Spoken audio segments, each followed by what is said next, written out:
you have a serious problem, obviously, with the history of America, the popular history of America, what everybody learns, and you want to change that. So you have a problem, for example, with Christopher Columbus statue in New York. So tell us about this. Absolutely. I mean, you hit the nail on the head. History is written by the quote-unquote victors, right? And they perpetuate narratives that dehumanize and other Black and brown people.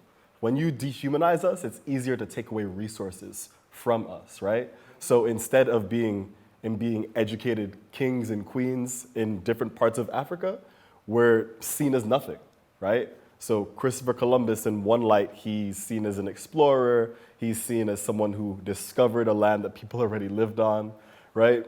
But at the end of the day, for many, he is a symbol of genocide, of patriarchy, of white supremacy, and he's the reason why I personally don't know my origins or my real last name. And so reframing these narratives so that people understand from a broad perspective what the foundation of these oppressive systems really mean is critical to us realizing an equitable future. So you have chosen Christopher Columbus as a symbol. Christopher Columbus actually discovered the sea route. We learned in India in the schools about the adventure of Christopher Columbus crossing the Atlantic and discovering new land. And so we learned it as a hero who discovered. Now, whatever happened later is not only because of Christopher Columbus, because of so many people who went there. Christopher Columbus found a new land because there was more opportunity, more money might be coming out of that. That was the objective of Christopher Columbus. And I think he died also thinking that he has discovered India. Because he never realized that he had discovered America. He died. I mean, he went to his grave with a belief that he had discovered India, which he had not. That was left for Vasco da Gama to do that. So he had chosen him as a symbol because there have been many, many things which happened after the discovery of the sea route by Columbus. And there must have been thousands of other villains who are responsible for wiping out the local population. That was the first stage. The second stage was cultivation of sugarcane and other things for which the slaves were brought, the transatlantic slave trade.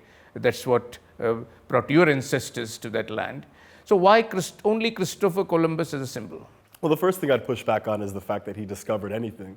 I don't think you can discover land that sea people route. were already No, on. he didn't discover land. He discovered the sea route. Sea route, that's even debatable. There's arguments that Zheng He or Leif Erikson of other countries have done the same thing. Okay. But all of that aside, yeah, fine. That is beyond our debate. Fair enough. But all of that aside, everyone in the United States knows who Christopher Columbus is. There are two individuals with national holidays in the United States: Christopher Columbus and Dr. King. Like king of oppression, king of liberty. Two very different folk, right?